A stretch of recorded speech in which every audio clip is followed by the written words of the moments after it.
بسم اللہ الرحمن الرحیم۔ اس ویڈیو میں ہم آپ کو مختصر طور پر حضرت سلیمان علیہ السلام کی مبارک حالات زندگی کے بارے میں بتائیں گے۔ حضرت سلیمان علیہ السلام مشہور پیغمبر حضرت داؤد علیہ السلام کے سب سے چھوٹے صاحبزادے تھے۔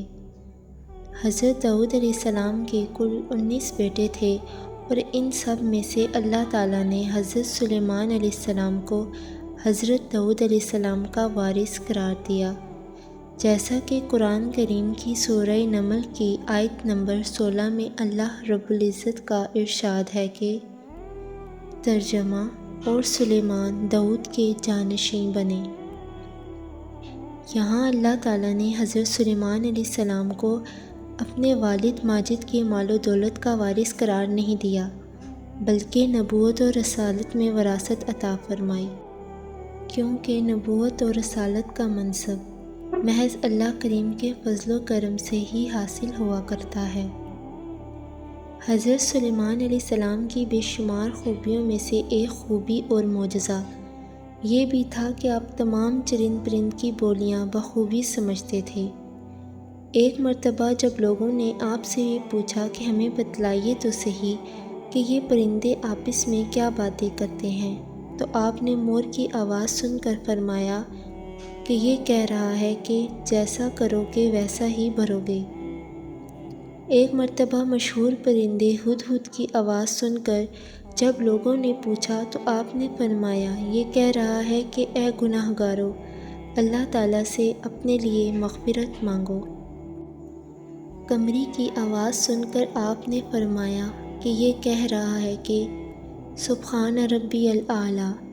ایک مرتبہ چیل بول رہی تھی تو لوگوں نے پوچھا کہ یہ کیا کہہ رہی ہے، تو آپ نے فرمایا یہ کہہ رہی ہے کہ اللہ رب العزت کے سوا ہر شے نے فنا ہو جانا ہے۔ تتر کی آواز سن کر فرمایا کہ یہ کیا کہہ رہا ہے، آپ نے فرمایا جو خاموش رہا وہ ہی سلامتی میں رہا۔ مرغ کو بولتے ہوئے سنا تو لوگوں نے پوچھا کہ یہ کیا کہہ رہا ہے، آپ نے ارشاد فرمایا یہ کہتا ہے کہ اے غافلو، اللہ تعالیٰ کو یاد کرو۔ یقیناً یہ ان پرندوں کی ہر وقت کی بولی تو نہ ہوگی، بلکہ اچانک انہوں نے کہا اور حضرت سلیمان علیہ السلام نے اپنے امتیوں کو بتلا دیا، کیونکہ وہ لوگ پوچھا کرتے تھے اور پوچھتے اس لیے تھے کہ انہیں تو یہ معلوم نہیں تھا کہ کون سا پرندہ کیا کہہ رہا ہے۔ سورہ سبا کی آیت نمبر 19 میں اللہ کریم کا ارشاد ہے کہ اور ہم نے ہوا کو سلیمان کے تابع کر دیا، اس کی صبح کی منزل 1 ماہ اور شام کی منزل 1 ماہ کی ہوئی تھی۔ حضرت سلیمان علیہ السلام کو ہوا پر ایسا کنٹرول عطا فرمایا تھا کہ گویا آپ ہوا پر سواری کرتے تھے۔ مشہور صحابی حضرت قتادہ فرماتے ہیں کہ آپ صبح سے زوال تک اتنا سفر کرتے تھے جتنا کہ عام سواری پر 1 ماہ میں طے کیا جاتا ہے، اور اسی طرح آپ زوال سے شام تک اتنا سفر طے فرما لیتے تھے کہ جتنا 1 ماہ میں طے کیا جاتا ہے۔ مشہور ہے کہ آپ علیہ السلام صبح بیت المقدس میں ہوتے تو دوپہر کے وقت استفر میں پہنچ جاتے، وہاں سے ملک شام و خراسان میں پہنچ جاتے، یعنی آپ علیہ السلام جہاں جانا چاہتے ہوا کے دوش پر آسانی کے ساتھ چلے جاتے۔ آپ علیہ السلام کے حکم پر ہوا آپ علیہ السلام کو وہاں لے جایا کرتی تھی جہاں آپ علیہ السلام جانے کا ارادہ فرماتے تھے، اور یوں ہر قسم کے فاصلے آپ علیہ السلام کے آگے گویا سمٹ کر رہ گئے تھے۔ حضرت سلیمان علیہ السلام کے عظیم الشان لشکر کے بارے میں اللہ پاک نے سورہ نمل کی آیت نمبر 17 میں ارشاد فرمایا ہے کہ ترجمہ اور فراہم کیے گئے سلیمان کے لیے لشکر جنوں، انسانوں اور پرندوں پر مشتمل، بس وہ نظم و ضبط کی پابندی کرتے ہیں۔ یعنی حضرت سلیمان علیہ السلام کے لشکر میں صرف انسان ہی شامل نہیں تھے، بلکہ آپ کے لشکریوں میں جنات بھی شامل ہوا کرتے تھے، اور یہی نہیں بلکہ آپ کے لشکر میں پرندوں کی بھی اچھی خاصی تعداد موجود ہوا کرتی تھی۔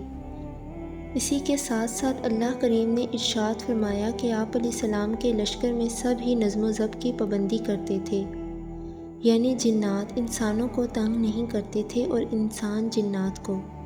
انسان اور جنات پرندوں کے معاملات میں مداخلت نہیں کیا کرتے تھے، غرض یہ کہ تینوں طبقات اپنے امور کی طرف ہی متوجہ رہتے تھے۔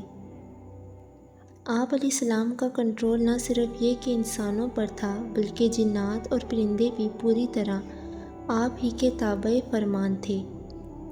یہ سب آپ کے احکامات کے منتظر رہتے تھے اور آپس میں ایک دوسرے پر اپنی طاقت کا اظہار نہیں کیا کرتے تھے، اسی لیے کسی بھی قسم کی افراتفری پیدا نہیں ہوتی تھی۔ مشہور ہے کہ حضرت سلیمان علیہ السلام کے ساتھ 3,00,000 کرسیاں رکھی جاتی تھیں۔ آپ کے قریب مومنین کی کرسیاں، پھر ان کے عقب میں جنات کی کرسیاں رکھی جاتی تھیں۔ جب سب بیٹھ جاتے تو آپ پرندوں کو حکم فرماتے تھے کہ ان سب پر سایہ کریں۔ اس کے بعد آپ ہوا کو حکم فرماتے جو ان کو اٹھا لیتی اور جہاں جانا ہوتا لے جاتی۔ حضرت سلیمان علیہ السلام کا لشکر 100 فرسخ میں پھیلا ہوا تھا۔ 25 فرسخ میں انسانی لشکر ہوتے اور 25 فرسخ میں جنات، جبکہ 25 فرسخ میں وحشی جانور اور 25 فرسخ میں پرندے ہوا کرتے تھے۔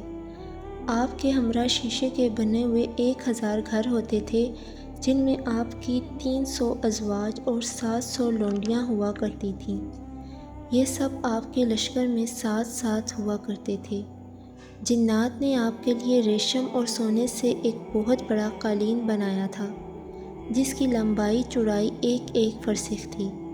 آپ اس کے درمیان سونے کے منبر پر تشریف فرما ہوا کرتے تھے۔ آپ کے ارد گرد سونے اور چاندی کی 3,00,000 کرسیاں رکھی جاتی تھیں جن پر انسانوں اور جنات کے علماء بیٹھا کرتے تھے، جبکہ پرندے ان پر اپنے پروں سے سایہ کیے رہتے تھے۔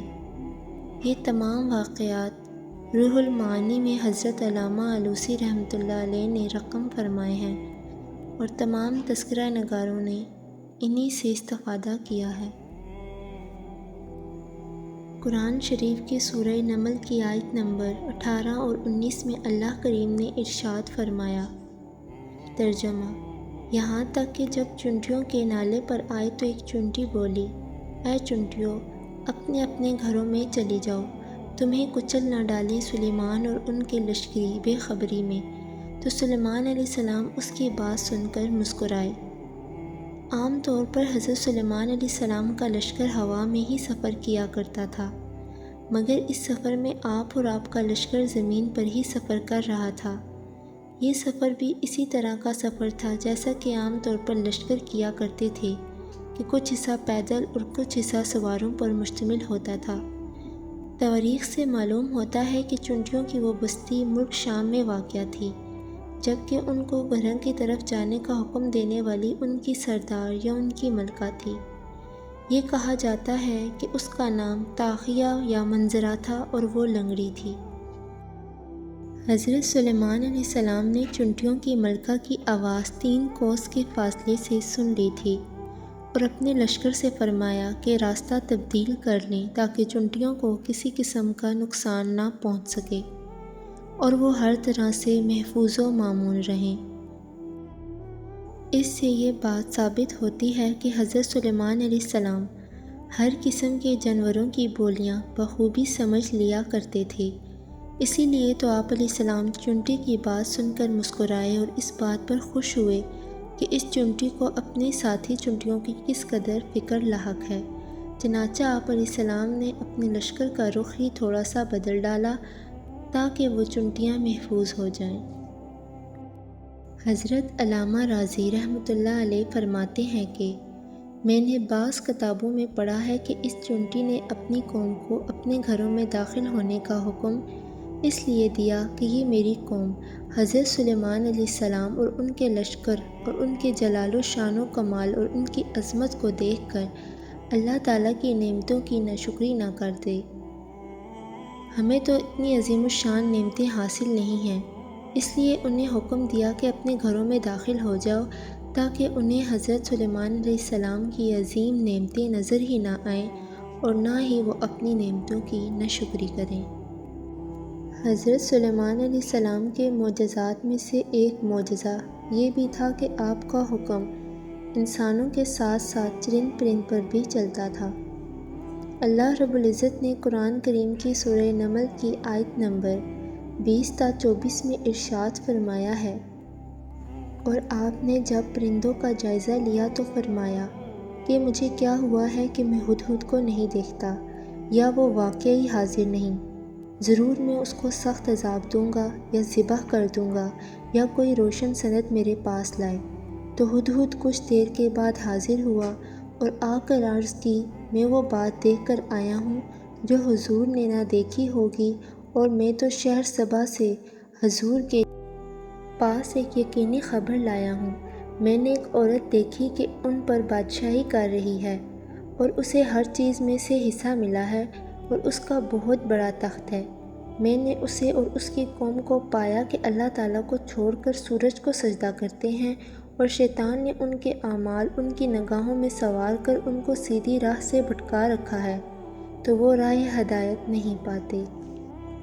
حضرت سلیمان علیہ السلام انسانوں کے ساتھ ساتھ چرند پرند کا بھی خیال رکھتے تھے، اور یہ دیکھتے تھے کہ کون حاضر ہے اور کون غیر حاضر۔ کہتے ہیں کہ یہ ہدہد اپنی قوم کا سردار تھا اور اس کا نام یحفور تھا۔ اگرچہ یہ ایک چھوٹا سا پرندہ ہوتا ہے، مگر حضرت سلیمان علیہ السلام نے اس کی غیر حاضری کو بھی محسوس کیا، اور اس کے بارے میں حکم فرمایا کہ وہ کیوں غیر حاضر ہے، اور جب بھی آئے تو آپ علیہ السلام کو اطلاع دی جائے۔ اور پھر جب ہدہد واپس آیا تو حضرت سلیمان علیہ السلام کے ادب و احترام اور تابداری کے پیش نظر اپنی دم کو ڈھیلا کرتے ہوئے اور اپنے پروں کو زمین پر گھسیٹتے ہوئے حاضر ہوا۔ روح المعانی میں حضرت اکرمہ سے روایت ہے کہ حضرت سلیمان علیہ السلام نے اس کو اس لیے معاف کر دیا کہ وہ اپنے ماں باپ کا بہت فرما بردار تھا، اور ان کے پاس طعام لا کر انہیں کھلاتا تھا کیونکہ وہ بہت بوڑھے ہو چکے تھے۔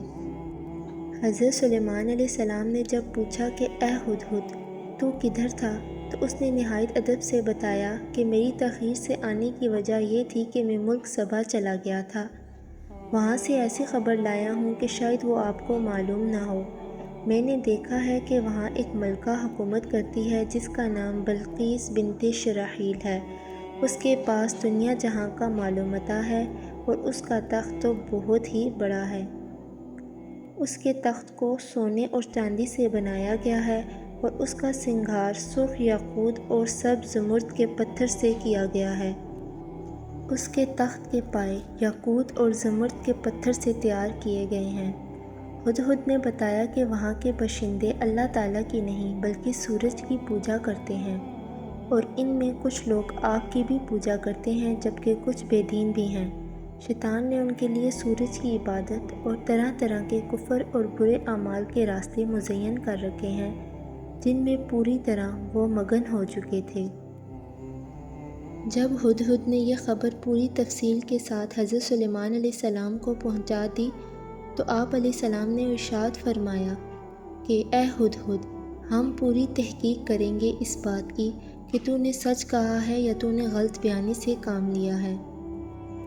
پھر جب آپ علیہ السلام نے خوب اچھی طرح تحقیق کروا لی تو آپ نے بلقیس جو کہ ملک سبا کی ملکہ تھی خط روانہ کیا۔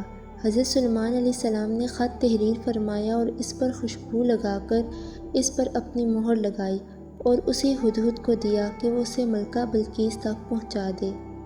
قرآن شریف کی سورۃ نمل کی آیت نمبر 28 تا 31 میں اللہ تعالیٰ نے اس خط کے بارے میں یوں ارشاد فرمایا ہے۔ حضرت سلیمان علیہ السلام نے فرمایا کہ میرا یہ خط لے جا کر ان پر ڈال دو، پھر ان سے الگ ہٹ کر دیکھو کہ وہ کیا جواب دیتے ہیں۔ ملکہ بولی، اے سردارو، بے شک میری طرف ایک عزت والا خط ارسال کیا گیا ہے، بے شک وہ سلیمان علیہ السلام کی طرف سے ہے، اور بے شک اللہ تعالیٰ کے نام سے جو نہایت رحم والا مہربان ہے کہ مجھ پر بلندی نہ چاہو اور اطاعت کرتے ہوئے میرے حضور حاضر ہو جاؤ۔ ہدہد جب یہ خط لے کر ملکہ بلقیس کے محل میں گیا تو اس نے دیکھا کہ ملکہ سوئی ہوئی ہے۔ ملکہ جب سوتی تھی تو تمام دروازے بند کر دیا کرتی تھی اور چابیاں اپنے سرہانے کے نیچے رکھ لیا کرتی تھی۔ ہدہد ایک روشن دان کے راستے سے داخل ہوا اور خط اس کے سینے پر رکھ دیا جبکہ ملکہ سو رہی تھی۔ جب ملکہ بلقیس نے حضرت سلیمان علیہ السلام کا خط ملاحظہ کر لیا تو اس نے اپنے دربار میں موجود سرداروں سے مشورہ طلب کیا۔ اللہ کریم نے قرآن شریف کی سورہ نمل کی آیت نمبر 32 سے 33 میں فرمایا ہے، ملکہ بولی، اے سردارو، میرے اس معاملے میں مجھے رائے دو۔ میں کسی بھی معاملے میں کوئی قطعاً فیصلہ نہیں کرتی جب تک تم میرے پاس نہ ہو۔ وہ بولے، ہم زور والے اور بڑے سخت جنگجو ہیں اور اختیار تو تیرا ہی ہے، تو نظر کر کیا حکم دیتی ہے۔ قوم کے بڑے بڑے سرداروں نے کہا کہ تمہارے پاس جنگی ساز و سامان تو بکثرت موجود ہے اور ہمیں جسمانی طاقت بھی حاصل ہے اور ہم جنگ میں یہ ثابت قدم بھی رہتے ہیں، یعنی ہم کسی بھی طرح کسی سے کمزور نہیں ہیں، مگر کیونکہ تو ہماری ملکہ ہے اس لیے حکم تو بہرحال تیرا ہی تسلیم کیا جائے گا۔ تو ہمیں جو بھی حکم دے گی وہ ہمیں پسند ہوگا۔ ملکہ بلقیس نے جنگ کے مشورے کو بالکل مسترد کر دیا اور کہا کہ وہ آپ علیہ السلام کو ہدیہ بھیجے گی۔ اگر وہ بادشاہ ہوئے تو مال و دولت اور لونڈیوں و غلاموں کو دیکھ کر خوش ہو جائیں گے، اور اگر اللہ کے نبی ہوئے تو وہ ہدیے کو قبول نہیں کریں گے، اور پھر ہمیں چاہیے ہوگا کہ ان کا دین ہم سب ہی قبول کر لیں۔ چنانچہ ملکہ نے حضرت سلیمان علیہ السلام کو آزمانے کی خاطر کافی تعداد میں کنیزیں اور غلام سونے، چاندی، کستوری، یاقوت وغیرہ کے ساتھ روانہ کر دیا۔ حضرت سلیمان علیہ السلام اس ہدیہ کو دیکھ کر خوش نہ ہوئے بلکہ تمام ہدیہ لانے والوں کے ہاتھ ہی واپس لوٹا دیا۔ اس کے بعد آپ نے اپنے درباریوں سے فرمایا، تم میں سے کون ہے جو ملکہ بلقیس کا تخت میرے پاس لے آئے اس سے پہلے کہ وہ میرے پاس متبع ہو کر حاضر ہو جائے۔ اللہ کریم نے قرآن شریف کی سورہ نمل کی آیت نمبر 39 اور 40 میں ارشاد فرمایا ہے، حضرت سلیمان علیہ السلام نے جب یہ فرمایا کہ تخت لائے گا کون، تو ایک نہایت طاقتور جن نے کہا کہ میں وہ تخت آپ کی خدمت میں لا کر حاضر کر سکتا ہوں اس سے پہلے کہ آپ کا یہ اجلاس برخاست ہو۔ پھر اس نے عرض کی کہ جس کے پاس کتاب کا علم تھا کہ میں آپ کی خدمت میں اس کو حاضر کر دوں گا۔ ایک پل مارنے سے بھی پہلے پھر جب حضرت سلیمان علیہ السلام نے تخت کو اپنے پاس رکھا ہوا دیکھا تو فرمایا، یہ میرے رب کا فضل ہے کہ مجھے آزمائے کہ میں شکر کرتا ہوں یا ناشکری، اور جو شکر کرے تو وہ اپنے ہی بھلے کے لیے شکر کرتا ہے، اور جو ناشکری کرے تو میرا رب تو بے پرواہ ہے، سب خوبیوں والا، کرم کرنے والا۔ ملکہ کا تخت حضرت سلیمان علیہ السلام کے دربار میں پہنچ چکا تھا کہ ملکہ بلقیس خود حاضر ہوئی۔ حضرت سلیمان علیہ السلام نے اس سے دریافت فرمایا کہ کیا تمہارا تخت بھی ایسا ہی ہے؟ ملکہ بولی، گویا کہ یہ وہی ہے۔ یقیناً ملکہ اپنا تخت وہاں دیکھ کر حیران ہی رہ گئی، کیونکہ وہ تو یہ سوچ بھی نہیں سکتی تھی۔ اس کے بعد ملکہ سبھا سے کہا گیا کہ ذرا صحن میں چلیں، کیونکہ اس طرح بھی اس کو آزمانا مقصود تھا۔ قرآن کریم کی سورۃ نمل کی آیت نمبر 44 میں اللہ کریم کا ارشاد ہے، اس ملکہ سے کہا گیا صحن میں آؤ۔ پھر جب اس نے دیکھا تو گہرا پانی سمجھی اور اپنی پنڈلیوں کو کھول دیا۔ سلیمان علیہ السلام نے فرمایا، یہ ایک چکنا صحن ہے، شیشوں سے جڑا ہوا۔ ملکہ بولی، اے میرے رب، میں نے اپنی جان پر ظلم کیا اور اب ایمان لاتی ہوں سلیمان علیہ السلام کے ساتھ اللہ تعالیٰ پر جو سارے جہانوں کا رب ہے۔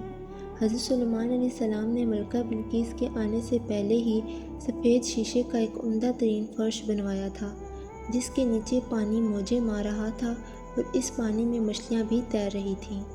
اس فرش کی دوسری جانب آپ خود تخت پر رونق افروز تھے۔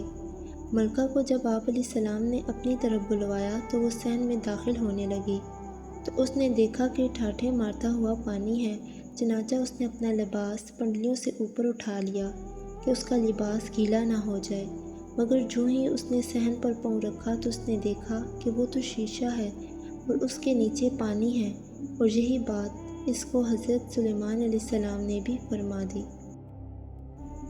اس بارے میں چند اہم واقعات بھی بیان کیے جاتے ہیں کہ جب حضرت سلیمان علیہ السلام نے ملکہ بلقیس کو خط تحریر فرمایا تو ملکہ بلقیس نے آپ کی طرف کچھ غلام اور لونڈیاں بھیجی۔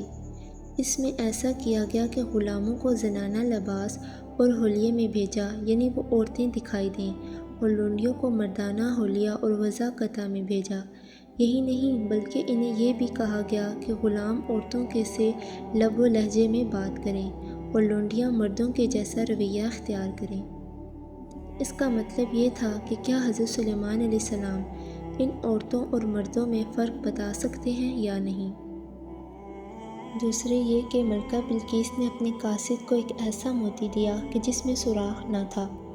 ملکہ نے اپنے قاصد سے کہا کہ وہ حضرت سلیمان علیہ السلام سے کہے کہ اگر آپ نبی ہیں تو اس میں سوراخ کروا دیں، اور یہ کام انسانوں یا جنات سے نہیں کروانا۔ تیسرا یہ کہ ملکہ نے اپنے قاصد کو ایک ایسا موتی دیا کہ جس میں سوراخ ہی ٹیڑھا تھا۔ اس کے بارے میں یہ کہا کہ اس میں دھاگا ڈلوا دیں، مگر یہ کام بھی انسانوں یا جنات سے نہیں کروانا۔ چوتھا یہ کہ قاصد سے ملکہ نے یہ کہا کہ جب تمہاری ملاقات حضرت سلیمان علیہ السلام سے ہو تو دیکھنا کہ کیا وہ تمہارے ساتھ خوش اخلاقی سے پیش آتا ہے یا تلخ کلامی سے۔ اگر وہ سختی سے پیش آئے گا تو وہ بادشاہ ہوگا، اس سے ہرگز نہ ڈرنا، اور میں اس پر یقیناً غالب آ جاؤں گی۔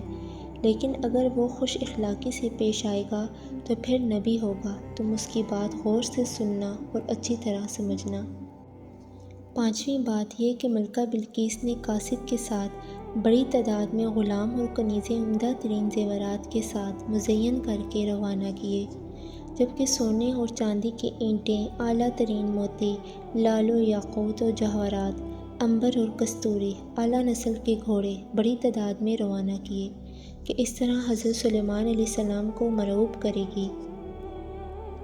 تو جیسے ہی وہ قاصد حضرت سلیمان علیہ السلام کی خدمت میں حاضر ہوا تو حضرت سلیمان علیہ السلام اس کو بڑے ہی پرطباق انداز میں ملے اور خوش اخلاقی سے پیش آئے۔ اب قاصد نے آپ کی خدمت میں وہ موتی پیش کیا جس میں سوراخ کروانا تھا، اور کہا کہ اس میں سوراخ کروا دیں، مگر یہ کام انسان یا جنوں سے نہیں کروانا۔ چنانچہ حضرت سلیمان علیہ السلام نے فرمایا، کون ہے جو موتی میں سوراخ کرے گا؟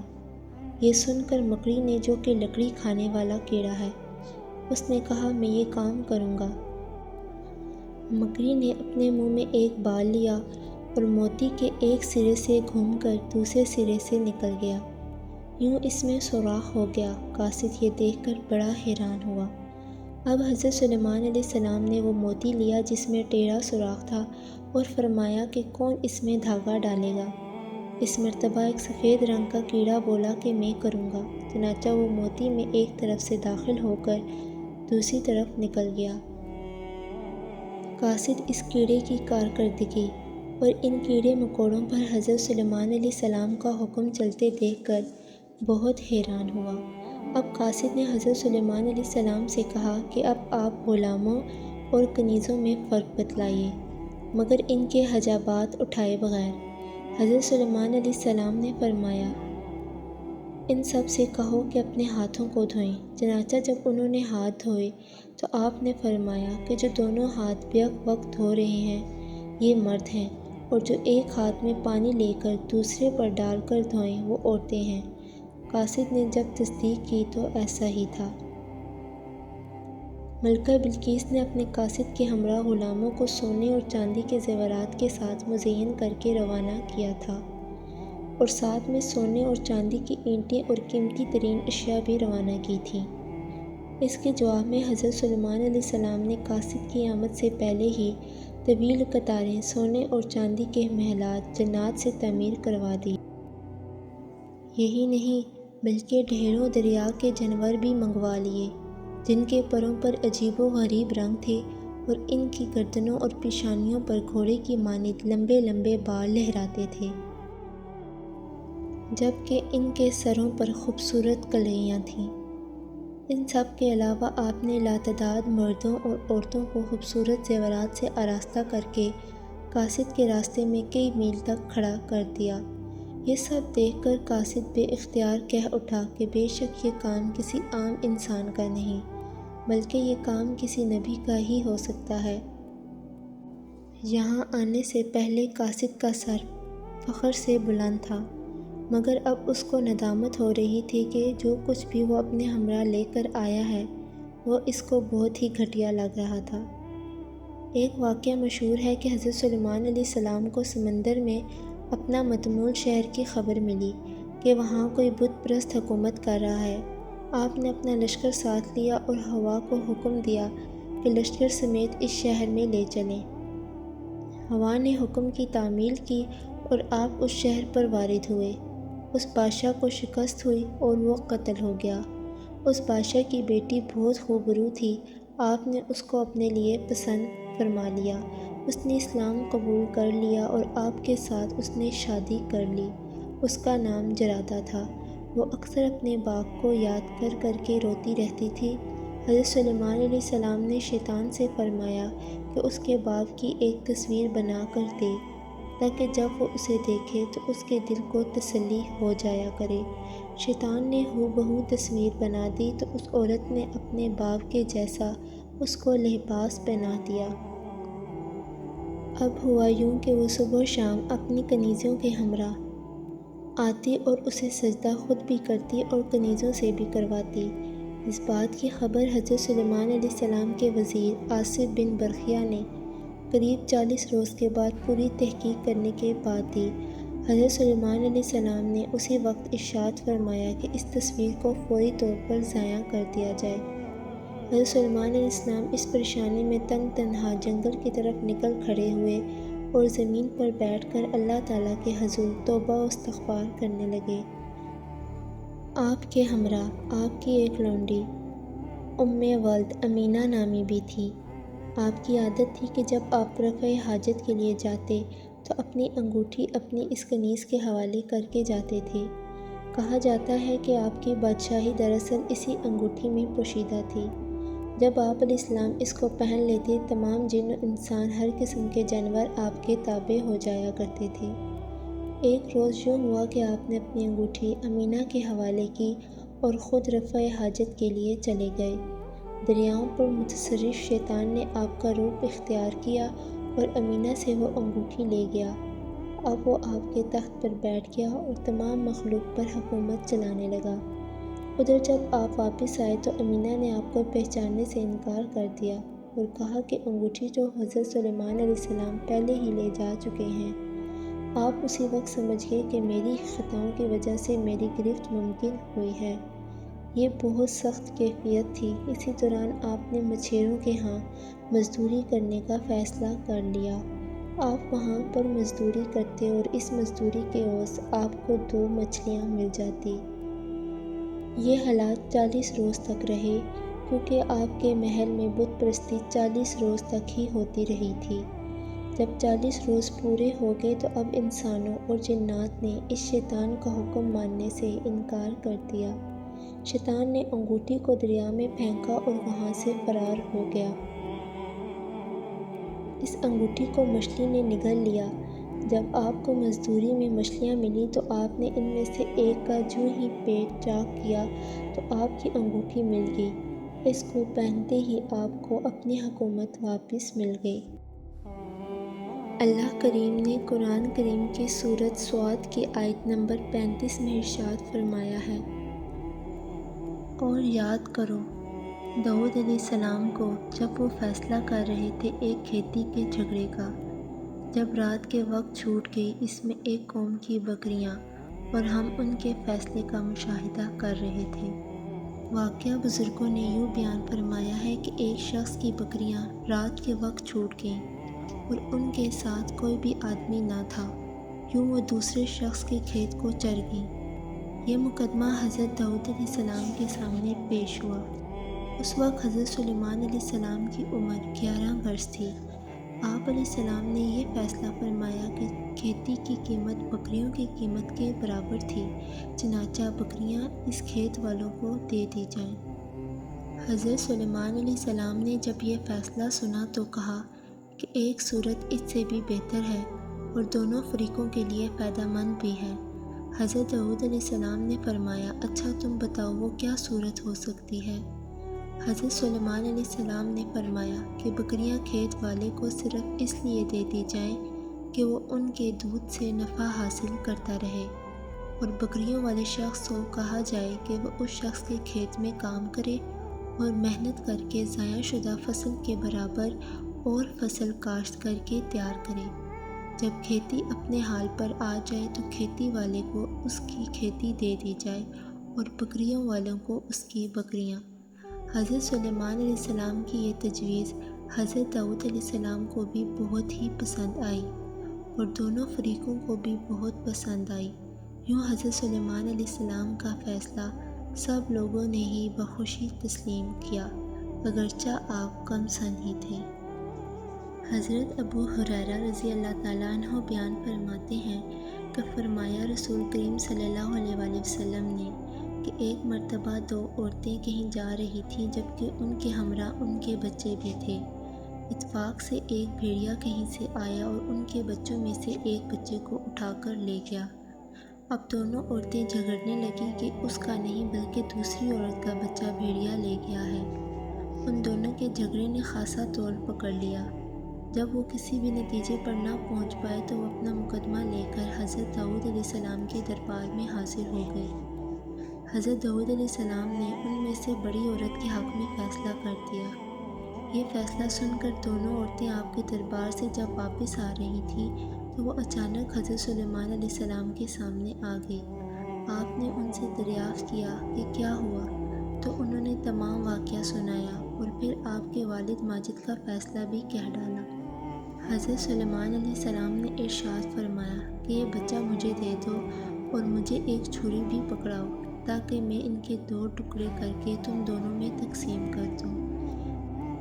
یہ سن کر بڑی عمر والی عورت نے، یعنی جس کے حق میں فیصلہ ہوا تھا اور جس کے پاس بچہ اس وقت تھا، راضی ہو گئی اور بچہ حضرت سلیمان علیہ السلام کو تھما دیا۔ مگر چھوٹی عمر والی عورت چلا اٹھی اور کہنے لگی کہ اے سلیمان، اللہ کے واسطے رحم فرمائیے اور یہ بچہ اس عورت کو دے دیجئے، یہ اسی کا بچہ ہے۔ یہی انسانی فطرت ہے کہ جس کا بچہ نہیں تھا اس نے تو بچہ حضرت سلیمان علیہ السلام کے حوالے کر دیا کہ چاہے درمیان سے کاٹ دیں، مگر جس کا بچہ تھا وہ یہ بات برداشت نہ کر پائی اور کہنے لگی یہ بچہ اسی عورت کو دے دیا جائے تاکہ بچہ زندہ تو رہے چاہے کسی کے پاس بھی رہے۔ چنانچہ یہ دیکھتے ہوئے حضرت سلیمان علیہ السلام نے وہ بچہ اس چھوٹی عمر والی عورت کے حوالے کر دیا۔ بعد میں بڑی عمر والی عورت نے بھی اس فیصلے کو تسلیم کر لیا اور یہ مان گئی کہ واقعی اس کا بچہ بھیڑیا لے گیا تھا اور اس نے جھوٹ بولا تھا۔ اللہ رب العزت نے قرآن کریم کی سورۃ سبا کی آیت نمبر 14 میں ارشاد فرمایا ہے، بس جب ہم نے سلیمان علیہ السلام پر موت کا فیصلہ نافذ کر دیا تو پتہ نہ بتایا جنات کو آپ کی موت کا، مگر زمین کے دیمک نے جو کھاتا رہا آپ کے عصا کو۔ بس جب آپ زمین پر آئے یعنی گر پڑے تو جنات پر یہ بات کھل گئی کہ اگر وہ غیب جانتے ہوتے تو اتنا عرصہ ناواقف نہ رہتے اس رسوا کن عذاب میں۔ حضرت سلیمان علیہ السلام کے تابع فرمان جنات اور انسان بھی دوسری مخلوقات کی طرح تھے، مگر جنات اپنی عیب دانی کا رعب اکثر اوقات انسانوں پر جھاڑا کرتے تھے۔ جنات چونکہ دکھائی نہیں دیتے چنانچہ وہ ایسی باتیں انسانوں کو بتاتے جن کا انہیں علم نہیں ہوتا تھا۔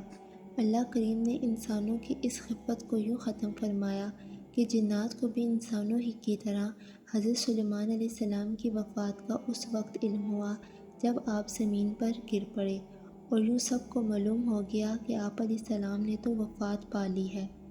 یعنی اگر جنات غیب کا علم جانتے ہوتے تو انہیں پہلے ہی معلوم ہو جاتا کہ آپ علیہ السلام کی موت واقعہ ہو چکی ہے۔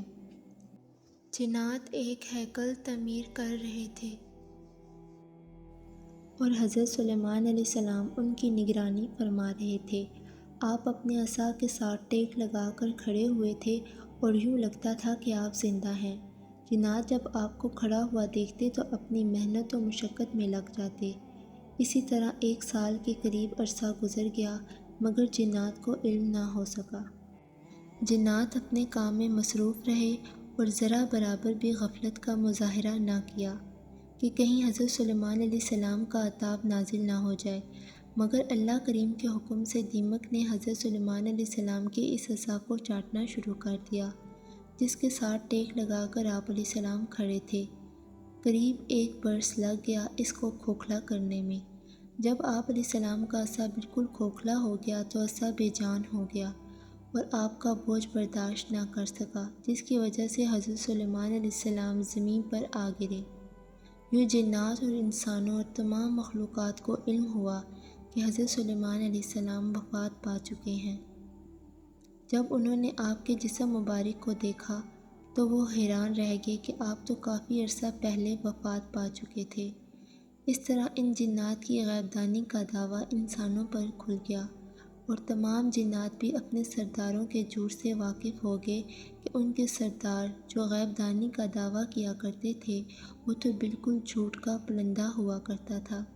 اس طرح وہ انسان بھی جو قدرے احساس کمتری کا شکار ہو جایا کرتے ہیں، ان سے زیادہ علم تو جنات کا ہے، وہ بھی اب ان سے متاثر نہیں ہو رہے تھے۔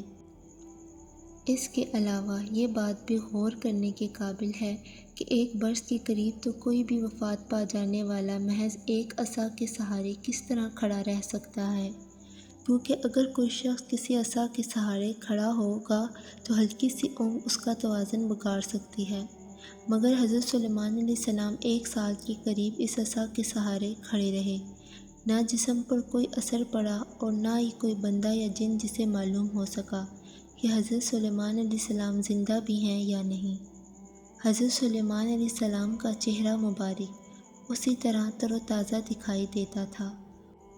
آپ کا لباس بھی صاف ستھرا، کوئی بھی موسم پورے سال میں آپ پر کوئی اثر نہ ڈال سکا، جس کی وجہ سے انسان اور جنات یہ اندازہ ہی نہ لگا سکے کہ حضرت سلیمان علیہ السلام کی موت واقع ہو چکی ہے۔